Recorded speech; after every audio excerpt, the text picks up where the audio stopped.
for incidents to highlight the potency of sinful activities, by Krishna's mercy. Vishan Mahagneha Purushadarshanaad Asat Sabhaya Vanvas Krichrata Mridhe Mridhe Nekmaharthastrato Dronyastratash Chasma Hare Bhirakshita. Quote, My dear Krishna, your Lordship has protected us from a poison cake, from a great fire, from cannibals, from the vicious assembly, from sufferings during our exile in the forest and from the battle where great generals fought. And now you have saved us from the weapon of Ashvatthama. Queen Kunti, Shrimad Bhagavatam, 1:8-24. The advice presented by His Divine Grace A.C. Bhaktivedanta Swami Prabhupada for furthering the life known as Krishna consciousness is utterly practical from all facets. The purpose is not to simply close the eyes for escaping the difficulties of the big, bad material world. It is not merely for focusing the mind on something better in the extended distance, for reaching a kind of utopian state. Rather, the benefits begin immediately. For instance, on the positive side, pravritti, there is the recommendation to chant the holy names, Hare Krishna, Krishna Krishna, Hare Hare, Hare Rama, Rama Rama, Hare Hare.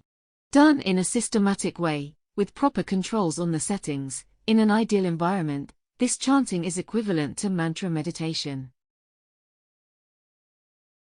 There is the obvious benefit during the period of meditation. Focusing the mind on one thing. Producing and hearing a transcendental sound vibration. Creating the opportunity for remembering the source of everything and appreciating the attractiveness to every aspect of his existence. The immediate benefits coincide with the steady progress. This is for establishing a presence in the afterlife, for improving the potential circumstances for once the present life experiences draw to a conclusion. The ultimate perfection is liberation, which goes by Sanskrit terms such as moksha, mukti, and sharanagati. On the negative side, nivritti, the recommendation is to avoid for activities in particular. Meat-eating, gambling, intoxication, and illicit sex. As we will see from the review of historical incidents relating to these sinful behaviors, the outcomes are not good. The resulting experiences are anartha, or unwanted. They are not profitable under any sober analysis. This means that the regulative principles of Bhakti Yoga bring benefits in more ways than a person can imagine. Even if a person has no interest in worshipping Sri Krishna, in understanding transcendence, or in stopping the cycle of birth and death, an attempt at following the four regulative principles will impact them in a meaningful and positive way.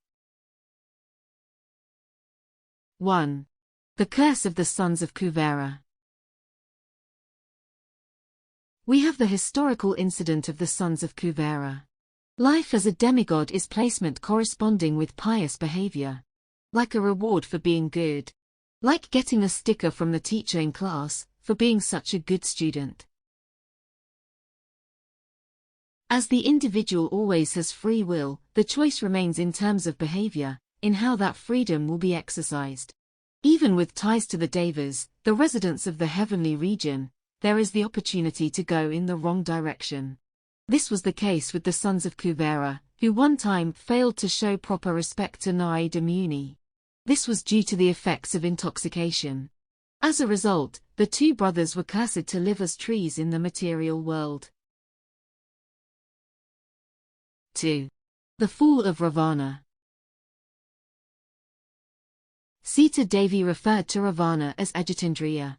This is not a flattering description. She was saying that Ravana was conquered by his senses. The description was true based on Ravana's lusting after the wife of another man. This was after Ravana already had sufficient enjoyment available in his kingdom of Lanka. Avashya vinshishyanti sarve Ravan Rakshasara. Yesha tvam karkasho raja durbuddhir jitendriya. Quote, O Ravana, inevitably all of the Rakshasas will be completely destroyed, for they have a person like you, who is stupid, lustful, and unable to control his senses, for their king. Sita Devi speaking to Ravana, Valmiki Ramayana, Aranyakand, 48.2. This lack of control over the senses, through indulging the inclination for illicit sex, would be the ruin of not only Ravana but also everyone under his protection. The falls are more noticeable when they take place from a significant height. Ravana had 10 heads, 20 arms, gold and jewels everywhere, and control over an opulent kingdom. All of that would come crashing down due to the mere desire to pursue illicit sex. 3. The curse of Pratapabhanu. Though in modern times the Brahmana community tends to refrain from consuming meat, in ancient times there were feasts that accompanied religious sacrifice. And in those feasts meat would be served. It was not considered sinful, due to the proper protocols in place and the lack of interest in overindulgence. At the same time, there is still danger when going down this route. One of the reasons for the birth of Ravana is a mistake committed by King Pratapabhanu. Not recognizing a formal rival, Pratapabhanu took counsel from him. The rival's interest was to destroy, not to help. Therefore, Pratapabhanu ended up mistakenly serving human flesh at a feast. The visiting guests were saved by a voice from the sky, announcing the potential peril. The Brahmanas then ended up cursing Pratapabhanu, as a result. Even an accidental mistake in the area of meat-eating can have dire consequences, as the next birth was as the wicked Ravana. 4. The game of dice. The dangers of gambling should not be difficult to understand. The feverish pursuit of a quick payout can bring down even the most discriminating person. Maharaj Yudhishthira once succumbed to this vice, and he ended up gambling away the beloved princess named Draupadi. The rival party, the ones who won the bet, who cheated to gain victory, were set on embarrassing their new acquisition. They wanted to show Draupadi naked in front of an assembly of respected persons. It was adding insult to the injury of the loss to Yudhishthira. There is a silver lining to these incidents. The auspiciousness associated with the Supreme Personality of Godhead brought purification. The sons of Kuvera were liberated by God as Damodara. The one who was bound by the belly to a mortar freed the two brothers from their curse. Ravana received liberation through a direct conflict with Sri Rama. Draupadi managed to call out to Krishna in full surrender. This appeal led to her dress transforming to an infinite size. She could not be shown naked, and so the failing of Yudhishthira was forgiven. In closing,